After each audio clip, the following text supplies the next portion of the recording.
right, thanks everybody. My voice might die halfway through. I just finished giving a lecture, so pardon me for that. But I'm really excited to talk about something very near and dear to me, biblical archaeology. As you just said, I'm a second-year PhD student, so I've been studying this for about 4 years, and my goal tonight is to summarize 4 years of my education in 4 minutes. So we're going to try to do that. That's the goal. So what I'm talking about tonight then is contextualizing and analyzing the historicity of the Old Testament. Historicity simply means what is factual.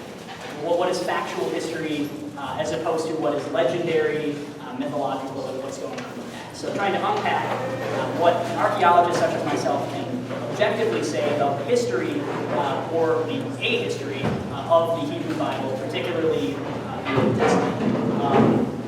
What is this from? Indiana Jones, right? Geoffrey. Yeah, so that's just me. If your Facebook friends with me, like that legitimately is my Facebook. So the similarities are uncanny. But yes, that's most people's familiarity with archaeology comes from Harrison Ford's, one of his most famous roles at Star Wars is Indiana Jones.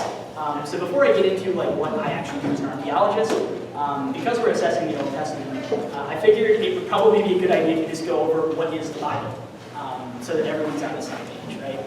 So the Bible comes from the Greek ta biblia, simply the books. So the Old Testament consists of between 39 and 46 books, depending on who you ask. If you were to ask me, as a practicing Roman Catholic, I would say there are 46. If you were to ask one of the Protestant brethren, they would say 39, as well as modern Jews, they have 39. The difference being that the Roman Catholic Church recognizes books that were only written in Greek. So there are multiple translations of the Bible that come from much later. Right? So the idea of what's going into the Bible, it's written by different authors at different times, in different genres, and for completely different reasons. So the Bible did not just descend to us in its current form. There was a lot of editing, revising, taking books out, putting books in, making stuff around, translating it into different languages, and untangling this has been the job of generations.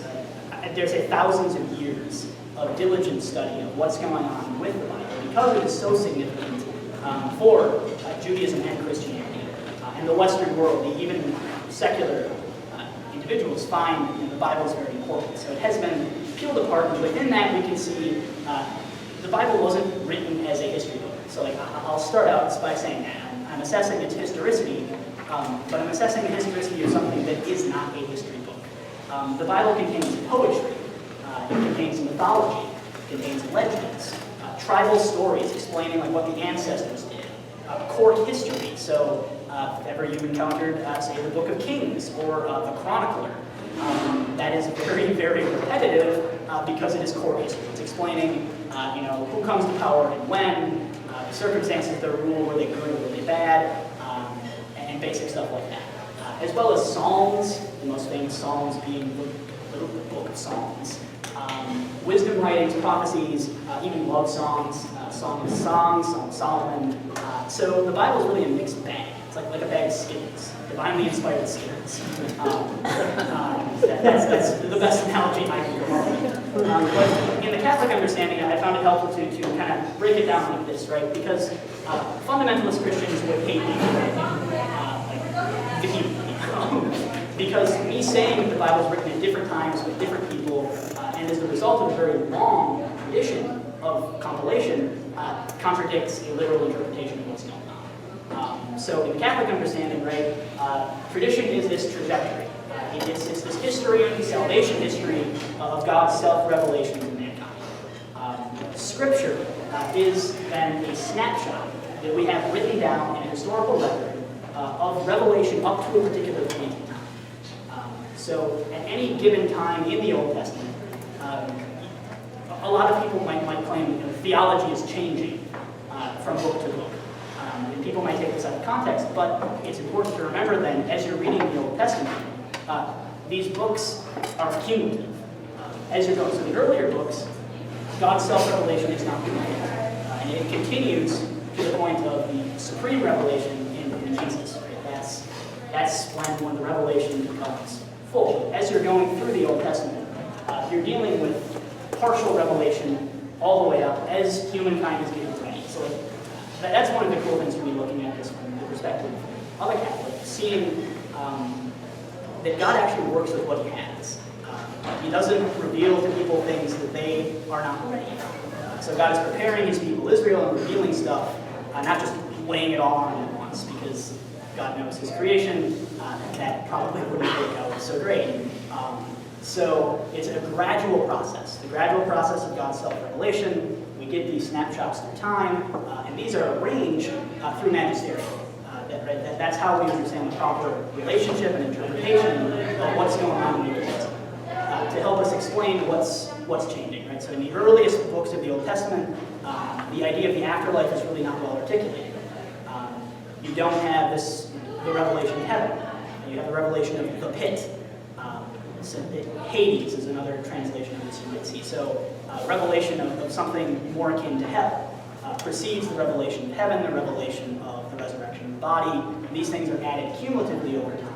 And this is evidence from the Bible itself that it is rolling over a long period of time as the Hebrews are revealed more and more about what's going on with God. It becomes supreme when we get the revelation of the Trinity.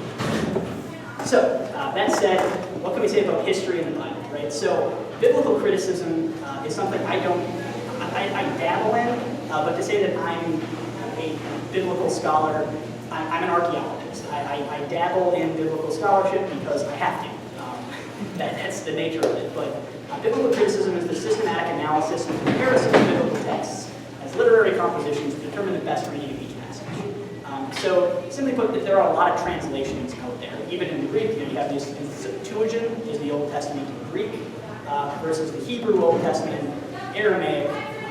There's multiple versions. You have the Dead Sea Scrolls, one of the earliest versions of the Old Testament that we have. And biblical criticism is the comparing of all these different readings to see which one fits the best, which one is the most accurate, which one should we use as a jumping off point to translate to English and interpret for theological purposes. So an example of biblical criticism, one of the most famous, is the documentary hypothesis. So this was proposed in the early part of the 20th century. It's still held the test of time with some modifications. Essentially, it states that the Pentateuch, so the 5 books of Moses, Genesis, Exodus, Numbers, I'm Catholic, I look at the index. But the first 5 books of the Bible were written by 4 different sources at different times. And by peeling apart, if you ever looked in your Bible, sometimes there's like capital, like superscript P or subscript P. These are referring to the 4 sources. You have the Yahwist, the Elohist, the Deuteronomist, and the priestly source. These 4 individuals are credited with the authorship of the 5 books of Moses. So they're probably using writings from Moses himself, but it's not Moses. Like the person who wrote these 5 books probably wasn't Moses. We have these 4 different individuals ranging in time from the Yahwist, J.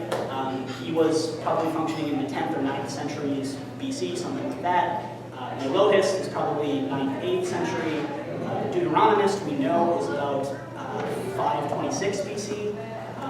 He was also the author of Juna. That's the big reform in Judaism around 526 BC. And priestly comes from the Babylonian Exile, so post 586 BC. So if you're reading the Old Testament, reading the 5 books of Moses, you're dealing with a smorgasbord of chronological data that has been smashed together to create this magnificent whole that is the 5 books of Moses. So that's an example of biblical criticism.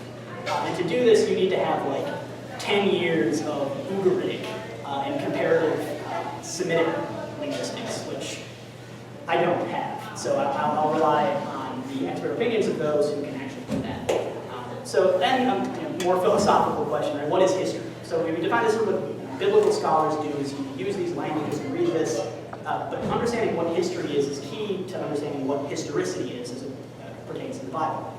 So first of all, modern Western history, right? So what people in the Department of History here would do today. right? Is the reconstruction of past events objective? Right? You're not trying to tell a particular bias. You're trying to be as objective and scientific as you possibly can. You're trying to use written documents, primary sources, right? Remember back dealing with all that, and carefully seeking out the one correct chronology, right? Because you're looking for the objective fact of history. You can't have multiple competing chronologies. Everything needs to fit somewhere onto your BC AD time scale. And it's really trying to write without bias. So this is very much a scientific method, but this was virtually unknown before the Enlightenment period, and certainly unknown in the ancient Near East. The way that history was conceived of by the people writing the Old Testament would be completely different from what we conceive of history. It's a completely different philosophical understanding of the past. So it's recording the traditions of a tribe or nation as that individual tribe or nation interprets them. That's the important thing. So the history is written from a perspective, and they don't care about being objective. It's from their perspective. They own that completely. Whereas modern historians freak out that someone is so invested in their own history, creating it as they go. This tends to be very much an oral tradition, right? So you're talking with stories that your elders have been passing down. Maybe you're like, we should probably write these down before everyone who remembers them dies. This is pretty important. So you try to write a few lists, maybe lists of who ruled your kingdom. That's kind of important, right? To establish your legitimacy as a dynastic successor, you want to be able to link yourself to the founder of that dynasty. So that becomes important. But real dates don't really matter. You don't necessarily need to know exactly when each king ruled, just as long as you can put them in proper order and approximately give a rough estimate of when they ruled. So this you get like fixed motifs. So 40 years in the Bible appears a lot, right? I struggle to believe that everything happens in these 40 years, right? So 40 years in the desert. David reigns for 40 years. Saul before him reigns for 40 years. Solomon reigns for 40 years. 40 years is the length of a generation. So it means that they didn't actually write down the exact dates of these reigns, and instead resorted to just a motif. He reigned for a generation. He had a good life, he had a good long life, and that's the best they could do. And they were fine with it. Ancient historians across the Near East use this exact same thing, and they use past events to explain convictions of the present. The past was relevant only insofar as it could be manipulated for present use. So the past was something that was tangible and useful, not this abstract scientific construct. So the takeaway point is, unsurprisingly, the Bible is not written to the standards of a modern, Western scientific textbook. It's not science, it's not history.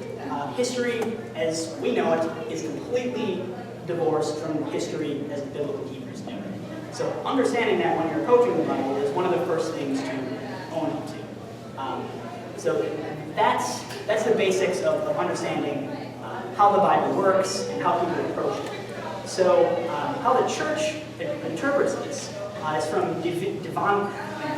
My Latin's rusty, and I'm going to try at this point. I'm sorry, but bottom line, the interpreter must go back wholly in spirit to those remote centuries of the East, and with the aid of history, archaeology, ethnology, and other sciences, accurately determine what modes of writing the authors of that period would be likely to use, and in fact did use. For the ancient peoples of the East, in order to express their ideas, did not always employ those forms or kinds of speech which we use today, but rather those used by the men of their time and centuries. So Pope Pius XII wrote this encyclical. This is to encourage people to actually interpret the Bible and how we can actually do that. So the church does explicitly state that it's okay to do this as Catholics. It's not, you don't need to believe that the Bible is this one entity that descended from on high. Rather, God's gift to us is not this book, but the stories recounted in that book. It is what's theologically significant. The book itself is open to criticism and scientific investigation. So, from that, we get a very important concept of Sitz in Leben. German scholars, it's setting in life. So this is the setting of the Bible within the larger context of the ancient Near Eastern cultures as determined by archaeological discovery and comparative philology. Right? So this was, as a concept, proposed by Lutheran pastor Hermann Gunkel in the first part of the 20th century is when he proposed this idea, and this has become really big. This is where biblical archaeology and ancient Near Eastern history are able to inform how we understand the Old Testament. Because in order to understand what the authors were thinking, we need to understand the world that these authors lived in. Because these sacred authors were allowed by God to write with the inaccuracies, with the moods and biases of their own times. So in order to understand what they were actually writing in the books of the Bible, it's critical that we understand the context in which these individual human beings lived. And that is where archaeology comes in.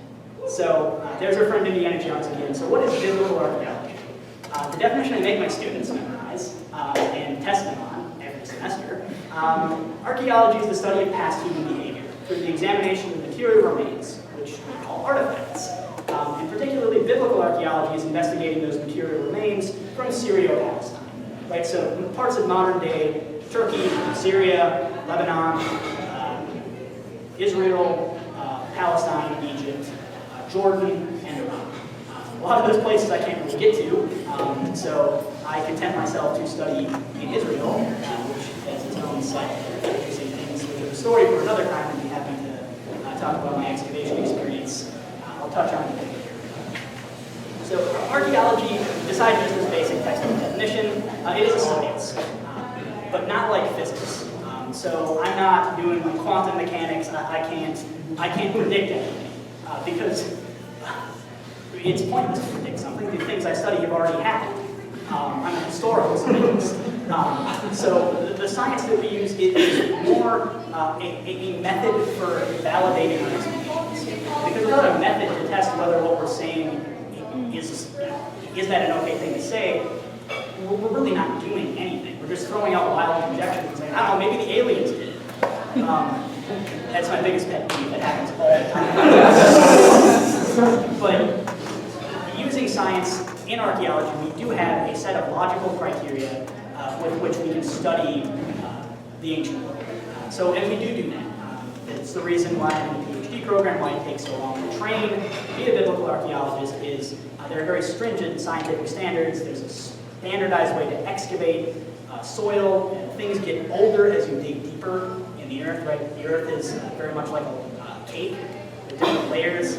It's the law of superposition in geology. Charles Lyell, an English geology dude, said that it's a pretty simple recognition that the deeper you go, the older stuff gets. And archaeologists have proven that again and again using allied sciences, radiocarbon dating. We're able to really nail down some good dates and logical reasons. But it is important for me to point out that the last chapter, which is a direct quote from Indiana Jones, archaeology is the search for fact, not truth. And Dr. Jones is for once spot on. My job as a biblical archaeologist is not to assess the theological truth of the Bible. Theological truth and historicity are separate entities. Right? Everyone's clear on this. I'm assessing simply, is this historical? I'm not asking, is this true? Those are two completely different questions. They intersect beautifully, in my opinion, but as a scientist, as an archaeologist, I focus very much on this search for fact. And as best I can, work with those who are seeking that truth through venues like this. So, from this point on, we are going to do a whirlwind tour through the Old Testament. So strap yourselves in. If you have that handout, that pretty much summarizes what I'm going to be saying. So yeah, you're in for a lot. Trust me, this is going to be fun. So in case you didn't know, this is Syria-Palestine, right? So this is a Google Earth thing of the land of God. This is where most of the events in biblical history took place. So I don't have modern borders on here purposefully because these modern borders are utterly meaningless when it comes to ancient history. Just because the modern Israeli-Egyptian border is right here doesn't mean that a society living on that border can't stretch both sides. And the same thing with the Jordan River right here. That's not that big of a boundary, right? We tend to think of the world as carved up into modern nation states. The Israelites wouldn't have thought that way. The Philistines wouldn't have thought that way. No one in the ancient world would have thought that way because they would have been different nation states. The map would have looked much different. So what's significant about this is the geography. Climate has changed, but not dramatically since the early Bronze Age. So the early Bronze Age dates to about the 3rd millennium BC. After that, the climate has become quite stable and is at least grossly similar to what we're experiencing today. Mediterranean currents are pretty much the same in prehistory as they are today. So what's going on, we can use present geography to some extent. And the biggest thing in Israel is that geography is lateral, right? So instead of having, like, America, plains and stuff like that, everything is kind of crunched up because of plate tectonics in this area. So running down the spine of ancient Israel is a very, very mountainous area called the hill country. And societies living in the hill country develop a different cultural trajectory than societies living on the coastal plain. Coastal plain is very fertile, it's very flat. This is excellent agricultural farmland. The rugged hill country is not. You're trying to grow food on mountains, and that is very difficult. But people get creative, they start terracing. But there's different demands for living in the highlands than there is on the coastal plain, or in this vast area of southern wilderness, the desert, the wilderness of Zin, various other deserts that separate, this is the Suez Canal, the Nile Delta from the rest of Syria and Palestine. After the hill country, going to the east, you reach the Jordan Valley. This is one of the lowest areas anywhere on the planet. The Dead Sea, right here, lowest place on Earth. Very odd looking. If you're a Star Wars fan, Tatooine is located right here. I'm actually not kidding. That's where George Lucas filmed all the scenes for Tatooine. So that's right here. I've taken a picture from the opposite side of the Dead Sea, so I can say I've been to Tatooine. It's close. So this area, along the Jordan Valley, Jordan provides water to modern Israel, and in antiquity it was very much the same. It's one of the only constantly flowing rivers in this area. Otherwise, you have these seasonal wadis that run down from the mountains to the coast. So getting north-south is difficult because of these wadi beds. Traveling this direction is somewhat easier. It's a piecemeal of geography. This whole area is very condensed. Once you get to the other side of the Jordan, you're onto the Jordanian plateau, and things kind of level out. And then you get into the Syrian desert, and it's a completely different world. So keep all of this in mind, right? Societies aren't determined by their environment. Right? It's not like, because it's wet, this society will look like this. That's not something archaeologists do anymore. That was our thing in like the 20s. And G.K. Chesterton wrote a really awesome rebuttal of that in The Everlasting Man, if you're a Chesterton fan. It's hilarious. But just keep this geography in mind, especially the division between the coastal plain, hill country, and there's a small area between the coastal plain and the hill country called the Shephelah. That's just an intermediary, like rolling hill, think savanna-like terrain. So this is the geographic background to what's going on in Israel. These are the major trade routes that we know of from ancient history records. Right? So ancient records in Mesopotamia, the cities of Byblos, the Greeks and the Romans also testified to this. So these are the major networks linking various cities throughout ancient history, throughout the biblical period. The most significant would be the Way of the Philistines, or the Way of the Sea, which moves from Memphis in Egypt, along the coast, through Gaza, north, and Damascus. So that's the main road from the entire biblical period that would have brought trade goods from Damascus into Egypt, and from Egypt into Damascus, and from Damascus to wider Mesopotamia, Indus Valley, perhaps as far away as Pakistan, India, stuff like that. That's what my dissertation is looking at. It's trying to trace the trade of artifacts during various time periods in the Holy Land. The other major road then is this red road. That's the King's Highway. So you can see that these two roads go around Israel for the most part. Israel being located right here, if you're just a society living like here at Jerusalem, you don't have direct access to one of these trade networks. So one of the first priorities would be to conquer these trade networks, because with trade comes wealth. So this whole area of the Near East has been a battlefield up to present day to control these trade networks. So keeping that in mind throughout biblical history, a lot of this can be seen as economic struggles. The individuals living here want to get the trade, the pharaoh wants to get the trade. A lot of this can be explained through people wanting to attack each other in order to gain economic benefits. And that still goes on, so it shouldn't come in as terribly much surprise. Other things to note on this are the cities in Mesopotamia, right? Especially Rome. I'll talk about that right now. So now we're going to start to trump through the Old Testament. So that's the background. You keep the trade networks and the geography in mind. Abraham and the patriarchs. So this time period dates roughly from 1900 to 1700 BC. So this is the MB1A, the Middle Bronze Age 1 period of biblical archaeology. So we've taken our radiocarbon dates, taken all of the dates that we have from traditional chronologists and ancient historians. People have looked at this and made a very well-attested chronology for the rulers of various kingdoms, like the kings of Sumeria, the pharaohs. We have a very good idea of when these people reigned. So using the traditional chronology, Abraham and the patriarchs would have lived between 1900 and 1700 BC. So we're talking the book of Genesis. Archaeology this time is really sketchy. I have absolutely no way of assessing whether Abraham was a real David. I simply can't do it. There's not enough at this time. And if you actually look at the story of this, Abraham and his kin seem much more like mobile traders, pastoralists. So they move around a lot. Specifically, they move from Ur, which is here on the map, to Haran. So significance of that is this is a picture of Ur, very, very famous Mesopotamian site, one of the most powerful, one of the most ancient cities ever constructed by human beings. The main goddess of Ur was called Sin, S-I-N. Yeah, I know, right? So like they literally worship Sin.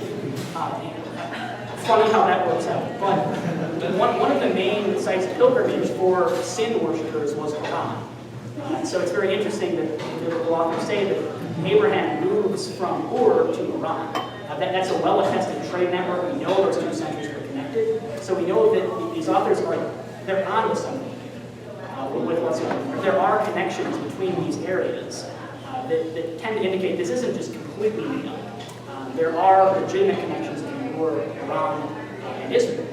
And along these trade networks, goods would have been shuttled. So Abraham and his tribes people were probably nomadic traders.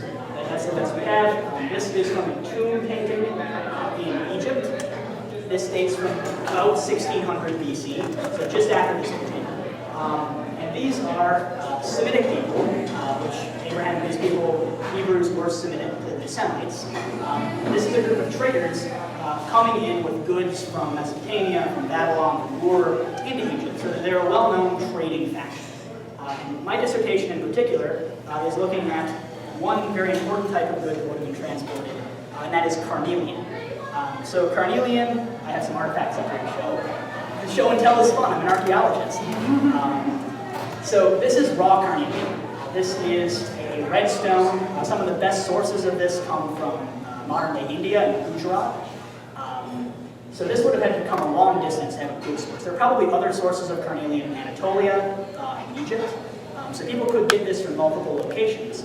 But we know from various ancient sources that certain locations are considered to having better rocks than others. Easier to work, easier to make into different shapes. So carnelian is right up there with gold and silver in ancient jewelry. In terms of how they're describing the value of these goods, carnelian is certainly one of the most valuable trade goods because it can be made into very, very beautiful beads. So my dissertation topic is studying the production, meeting, and trade networks that involve stone beads. No one's looked at this before in biblical archaeology, and it's actually quite fascinating because these would have traveled along the same trade routes that Abraham is described as having used. This is a very interesting facet of life at the time of Abraham, is trade in these exotic goods. And in particular, this is a very, very poor reproduction of a bead type that is known from Mesopotamia, as ultimately derived from the Indus Valley in Pakistan. So there are craftsmen from Pakistan living in Mesopotamia, making beads in a very, very distinctive technology that be very, very long. Some of them can be up to 7 centimeters in length. So this is, the amount of skill used to make some of these goods is quite intense.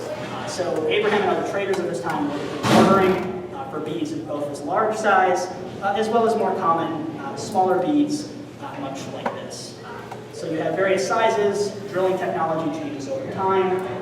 During this time period, it seems to be changing from stone to metal with abrasives. I study this using scanning electron microscopes. I take impressions of bead drill holes, coat them in palladium and gold, put them in an SEM, and then I go into a lab, drill away with a pump drill and a bow drill. I suck at it, but so it goes. Then I compare what I made to the archaeological signature and suggest what type of drill is used. So that's just one way we look at what's going on during the time period of Abraham. This is also some pottery that I've collected when I was in Israel. So this is in the study collection here at Madison. So this is pottery from the early Bronze Age, the end of the EB, beginning of the MB. So this is the type of pottery that Abraham and people of his time would have been using. It's simple, it's slipped with some red clay, but otherwise it's fairly standard. Pottery changes are key for archaeologists because the way that pottery changes over time, we can correlate with different levels of the earth, and that gives us our basic chronology. So this sure probably dates to about 3000 BC, based on the way it looks, based on the type of temper, the little bits of stuff put in the ceramic to prevent it from exploding and firing. So pottery is quite key, and in the time of Abraham, they certainly would have been using pottery. So after Abraham, right, we get into Israel. We get into from Israel into Egypt, right? So Joseph in the Technicolor Dreamcoat I mentioned on the previous one.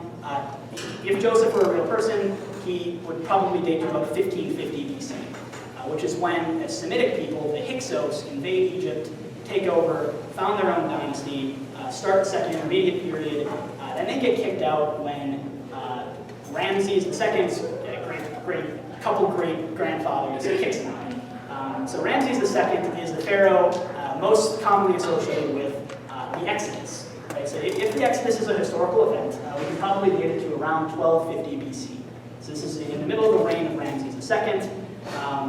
The path here is the traditional route used by the Israelites to get into the Promised Land from Egypt. From this time period, we know that a group of Semitic people called the Abiru were enslaved. They're a social class, so that they're not necessarily an ethnic group. There's all different people in the Habiru. And it's interesting, Habiru, Hebrew, people have drawn some connections there. Linguistically, they don't seem related, but it's a possibility. So the ancient Hebrews who were living in Egypt were Abiru, but the Abiru were not Hebrews. Everyone clear with what I mean by that. So the Hebrews were part of that ethnic, they were a distinct ethnic group, part of that economic class called Abiru. The Abiru were warriors, they were ferocious mercenaries who were employed to protect against people out this direction by Egypt.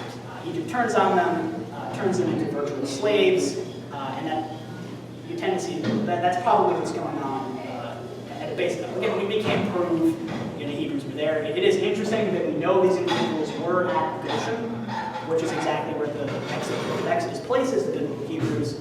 We have Semitic people who are slaves in Egypt, and precisely the region that the Bible places them in Exodus. It could be coincidence, I will admit that, but it is interesting. Additionally, some geographical things to talk about, right? So the parting of the Red Sea. This is from Charlton Heston's Ten Commandments. It's on every Holy Saturday. Awesome and epic. Ultimately inaccurate. Really, really poorly done in terms of the parting of the Red Sea in particular. Because in the actual book of Exodus, this does not happen. Moses doesn't stretch out his hand to the water. What actually happens is that a strong west wind blows through the night. The water parts. Israelites pass. Water comes back. Egyptians drown. This is actually quite plausible. In the late 19th century, a British Major Palmer, was stationed in the region of Goshen and documented that there is a migrating lake in this area. So based on winds, this lake actually moved. This wind blew from the west, moved, created this marshland, and at night came back and flooded again. Other interesting note is the chariots at the time of Ramses II were held together with sinew. Right? So it's a muscle fiber that has been dried. It's really, really good. It holds stuff together. But if it gets wet, it breaks apart. So the idea of Pharaoh's chariots pursuing the Israelites on dry land, because it would be marshy on dry land, is really a paramount act of arrogance on the part of the Pharaoh, because he knows if his chariots get wet, they're going to fall apart. And that's probably precisely what happened.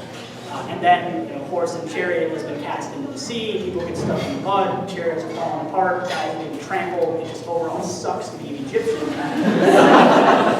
And then the night came. So it is quite classic. There are certainly geographical motifs that are consistent with the Israelites knowing about this region quite intimately. That's about all we can say about the Exodus account. Joshua on the Promised Land is the next thing archaeologists can talk about, right? So that's the stuff that tends to get quite out there in terms of what's historical. With Joshua, things start to become more clear. So in the Bible, Joshua conquers a whole bunch of people. The walls come tumbling down at Jericho. Stuff with this. The conquest theory is currently quite problematic. Right now, archaeologists seem much more in favor of the assimilation theory. So that is that the 12 tribes coming out of Egypt coalesce in the hill country in the 13th century BC, but they're joined by native Canaanites. So they're not all Israelites. There are people of Canaan who, at the end of the late Bronze Age, which we'll get to in the next slide, these individuals are refugees that come into the hill country, and all of these individuals coalesce, forming Israel, united not by ethnicity, but by the worship of one God. The national God of Israel, God, Yahweh, by his personal name. So that's the current thought of what's going on. It's problematic because the sites that Joshua supposedly destroyed, some of them didn't exist for another 400 years. So unless he could time travel, he probably didn't destroy the city of Ai. Just saying. So, see, this is the end of the Lake Rhondda. This is what causes these population upheavals. We see people, this group of pirates. Fun side note, they probably sacked Troy. Pirates sacked Troy in Homer's Iliad. The Greeks were probably pirates. And this coalition of pirates come down and literally sweep through the weakened empires of the Eastern Mediterranean. One group of them is defeated by Ramses III in the Delta and settled in Israel. They're called the Philistines, the archenemy of the Israelites. So we start seeing evidence for them in the 12th century BC. At this exact same time period, the Israelites, defined by their own unique material culture, particularly their ceramics, like this replica perfume bottle, completely undecorated. The Israelites, from the earliest time we can recognize them, are defined by undecorated pottery, by simple houses, and by limited to no figural representations. So why pottery was completely undecorated? I mean, we have a commandment against creating images. It seems quite logical that is what's going on. There's also no pork in early Israelite sites. So there's also that. The Philistines have it's something like 30% of their diet is pork. So they had a lot of pigs. And the Israelites did not. We also know, the whole practice of circumcision. We know the Philistines were uncircumcised. You don't want to know why, so I'm going to keep moving on. Can I talk to you after class? What? Can I talk to you after class? Yes. Yeah. What's going on is you have two completely different ethnic groups that get into conflict. We see this in the archaeological record. This is reported quite accurately in the book of Judges. The situation in Judges is probably from the 10th century BC, later. But this idea of cultural contact and cultural conflict begins with the Philistines invading. This is where you get famous stories of the likes of Samson and Delilah, these famous stories from Judges. Now we get into the first real history, concrete extra-biblical mention of Israel. The very first thing we have is the Merneptah stealing. So Pharaoh Merneptah comes into the land of Canaan and sacks a whole bunch of cities because that's just what they do. He comes in, conquers these people. We have an inscription saying that Israel is laid waste, his seed is not. So apparently the Israelites lost pretty hardcore. But the idea is we know that there's an ethnic group distinguished in the Egyptian language as being a tribe. They're not a city, they're not an empire, they're a tribal people, very much like the Bedouin would be today, that existed by 1208 BC. So we know that they were settled, where the Bible places them in the book of Judges, by 1208. That's independent of biblical chronology, independently from their New Testament. Interestingly enough, we also have some pretty epic architecture on Mount Ebal. Potentially, Joshua's altar from Joshua 8 constructs an altar with the code in Leviticus. So in order to construct an altar, you don't use cut stone. So it's possible that's what's going on here.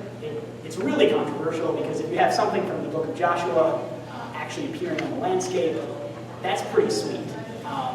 And that makes it a target for pretty much everyone to attack it. So it's still up to debate. I mean, I think it's quite logical, quite plausible. I mean, this thing doesn't have parallels at this time period. Really, it's following the prescription of Leviticus. I think it's quite a reasonable assumption to say that this is an Israelite shrine, and the individual the Israelites attributed to that was Joshua. So we're starting to move into the Samuel, Saul, kingdom of David, and Solomon. Right? So according to the Bible, David ruled from the river to the ends of the world. Right? So like David owns pretty much everything. Probably not. This is a literal interpretation of their empire, stretching all the way to the Euphrates River. The Euphrates is the river. So from the river to the sea would be from the Euphrates River essentially to the borders of Egypt. So that's what the Bible says. David ruled. Whether or not he actually did, we don't really know. This is the Uber slide. I love this slide because this is the chronology of all of the kings of Judah and Israel. So Saul is the first king of Israel. He reigns in 1050 BC. This is according to the internal biblical chronology. He is succeeded very, very, very briefly by his son Ishbosheth, who was murdered probably by David in 1010 BC. David then takes over, becomes king. David's son Solomon becomes king. Solomon's son Rehoboam is a terrible, terrible ruler and causes the northern tribes of Israel, right? So there are 12 tribes. The northern 10 of them revolt against the house of David and create their own dynasty under Jeroboam, which continues in the north, known as Israel. These are the lost 10 tribes. So the point of this slide, we have a very good understanding from the Bible of when these individuals ruled, and for some of them we actually have dates from specific documents. So the Shishak inscription in Karnak comes from 924 BC. Pharaoh Shishak invades Israel and Judah, 925, pillages everything, comes back and goes on a colossal building campaign. So that tells archaeologists something pretty important, that there's something worth taking in Israel. If you're the Pharaoh of Egypt, it's worth your time and effort to launch an invasion, to get all this wealth, and you have enough of it to come back and build a gigantic temple to yourself at Karnak. So Shishak did this. Also, fun note, in Indiana Jones, Raiders of the Lost Ark, Shishak is attributed as having stolen the Ark and brought it back to Tanis, which is Pi-Ramses. That would have been the capital at the time. That theory actually isn't that bad, as much as I hate to admit it. It is a distinct possibility that Shishak was able to take the Ark because the Ark was at the temple. We know the temple was limited by Rehoboam to bribe Shishak and prevent him from attacking and killing him in Jerusalem. So actually not that bad of a theory for Indiana Jones. But the interesting thing here is we potentially have the name of David, Dud, would be how the Egyptians would phoneticize David. So we might actually have a mention of King David at 925 BC, which is pretty sweet. But it's shaky evidence. Moabite stone is much better. This is 840 BC. Mesha, king of Moab, takes revenge on the descendant of Omri, king of Israel. So Omri, this is the first time we have a name of a king from the Bible attested outside of the Bible. This is huge. Like, the discovery of this proves the chronology of kings in the Bible, it has some basis in historical reality. Because we have the name recounted correctly. Omri is remembered correctly. The individual is probably Jeroram. In line 31, Mesha recaptures the city of Horon from Beit Win. That probably means Beit David, house of David.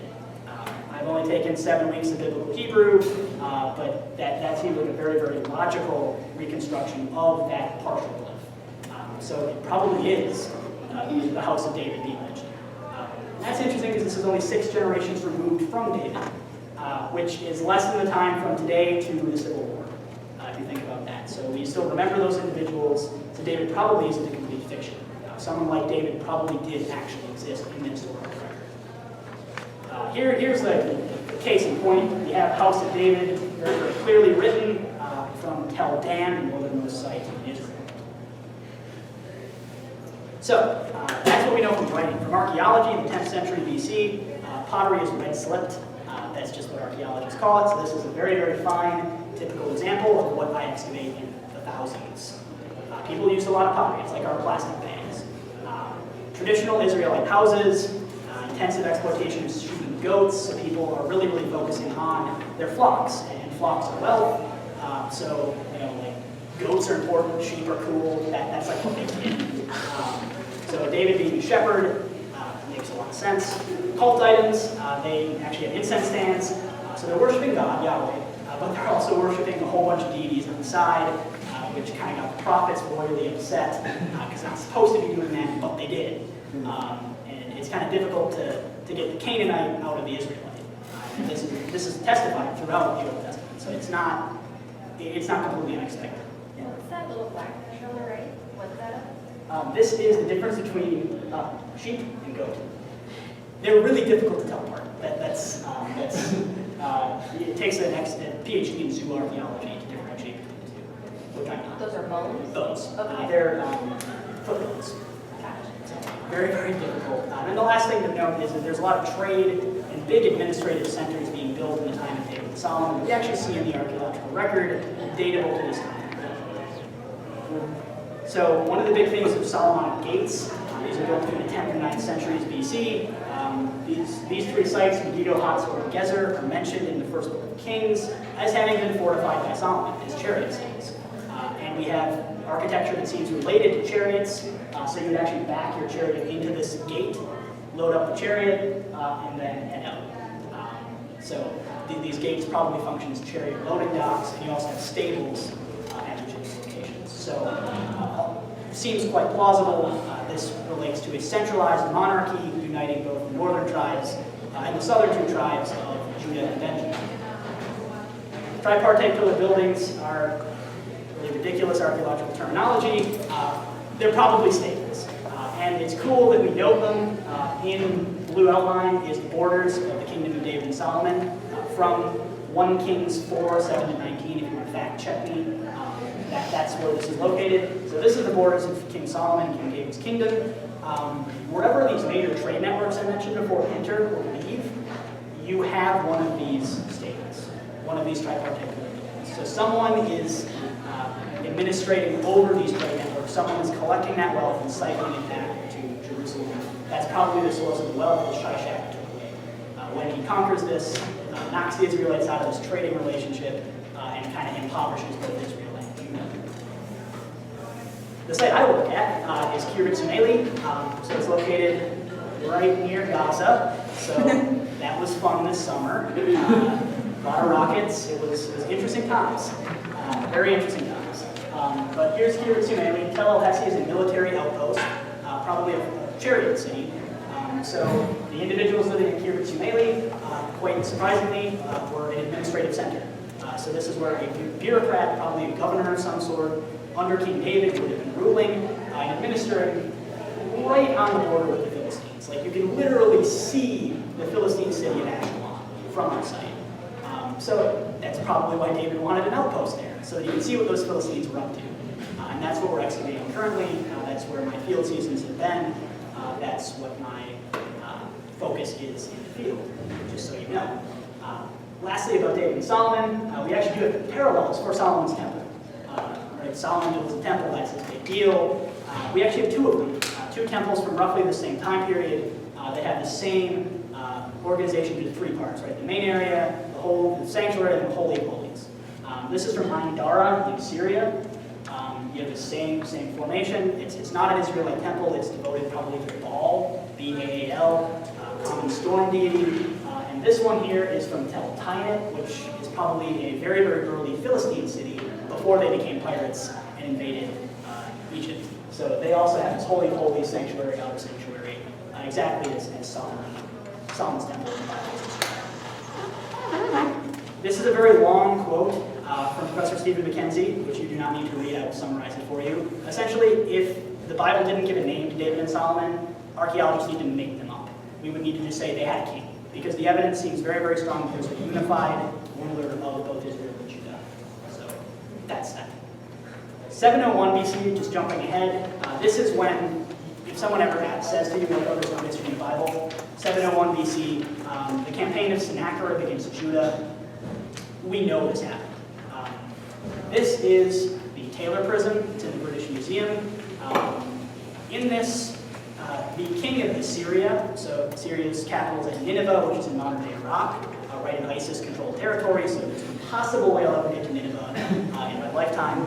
But we know that this is a major imperial capital, and the Assyrians actually offed the northern tribes of Israel. They conquered the northern 10 tribes. That's how the 10 tribes become lost.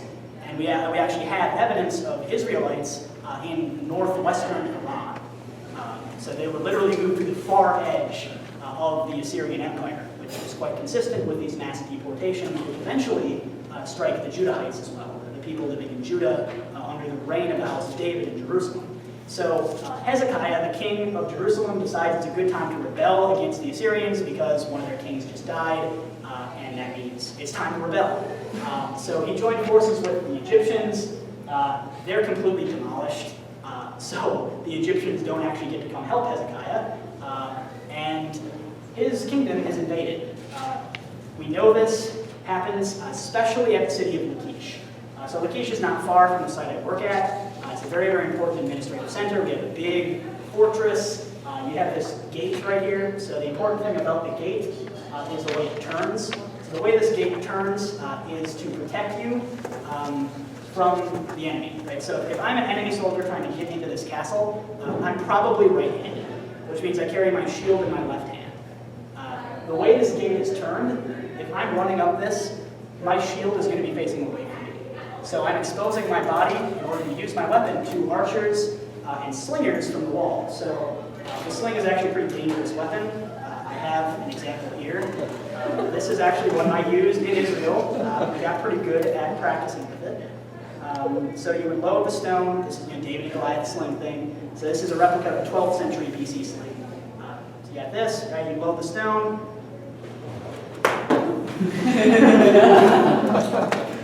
So this thing can get going really fast. It can easily knock someone unconscious, easily if it hits you in the right spot, cause you to concuss and die. And the stone here that I load, this is actually from the Vale of Gila,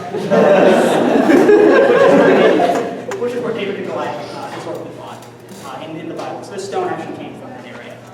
So in order to defend yourself against these slings, you need to switch hands, which is why this gate is quite important. It didn't really help Lachish. The Assyrian army came up against it, and we have fantastic archaeological evidence that the Assyrians destroyed the city of Lachish. We have the account in 1 Kings. This is just a list of all the evidence in case you want to know it. We have storage jars, we have skeletons. 1,500 men, women, and children were massacred at this site. We found their heads in caves. Hundreds of heads. These bodies were decapitated and torn to pieces, and then the heads were in a separate cave. So we know the city lost, and the city lost hardcore. The historical accounts, we can correlate this between 2 Kings 18, Isaiah 36, and the Taylor Prism. So we know this thing happened. There's 3 different sources, plus fantastic archaeological evidence. This was a historical event. The last thing I'll talk about is the fall of Judah, right? So they lost their hardcore. Hezekiah manages to hold Jerusalem. A miracle occurs. An angel of the Lord comes and sends a plague among the Assyrian army, and they run away. They can't deal with the plague, so Hezekiah and Jerusalem are saved, but they become a vassal of Assyria again. So it sucks. They manage to hold on for a considerable amount of time until 586 BC, and then they get off. The Temple of Jerusalem is destroyed. Most of the who's who and people who matter get sent in exile in Babylon, and it's the end of this part of the Old Testament 586, Lachish is also a story. And we have this very, very interesting piece of pottery that someone had actually written on.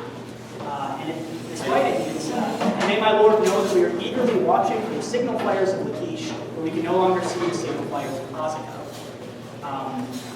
This is really, really, really cool stuff. We actually have the whole record of correspondence between this Captain Hosea and his commanding officer at Lachish. So this captain is reporting from a watchtower that has just witnessed the sack of the city of Azekah. And he's writing back to his commander, wondering what he should do. His commander probably didn't have time to send reinforcements. This Hosea's site was destroyed next. So this is his final report. This is the last time we see a report from Captain Hosea in the record area of the Denotes. They kept a whole bunch of these records. It's the last time we see Hosea. So that's a very, very personal side to the story up to the fall of Juna.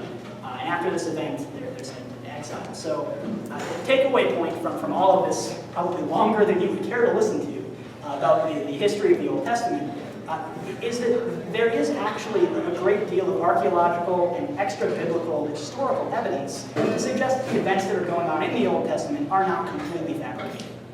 There is objective history in the Bible, and these historical events can help frame the lives of the sacred authors to help us really understand what they meant and what their lives were like.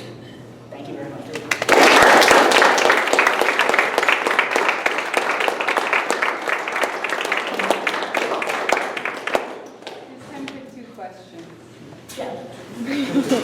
So, you mentioned earlier that you're not a biblical scholar, but you did mention the differences of authorship, that, you know, it wasn't Moses that wrote it, but rather 4 different ones. Yes. And J and P, I think, are some of them. So Harold Bloom and Dick Rosenberg wrote the book of J, which are the parts of the Pentateuch that are like Genesis and some parts of Proverbs, I think.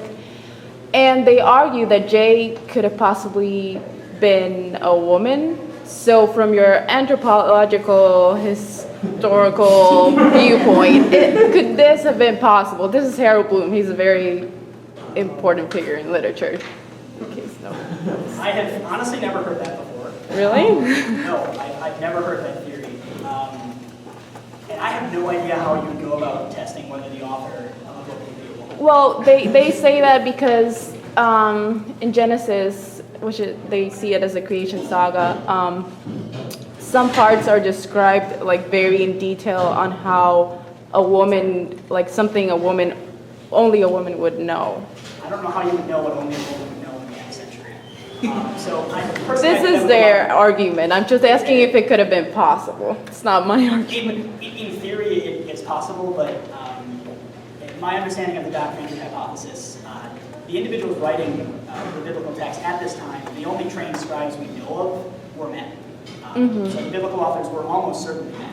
That's the first time I've ever heard someone actually articulating an argument that explicitly this is a woman, because Genesis 1 is a priestly source. So this is coming from 586. Genesis 2 is going to be the Yahweh's and the Locust, but I really can't say. So, in a sense, there were no trained female scribes. Not that we know of from him, yeah. Okay, thank you. There probably were some, but we know, can't. As a scientist, I don't have enough evidence to say that. Okay, thank you. What's this?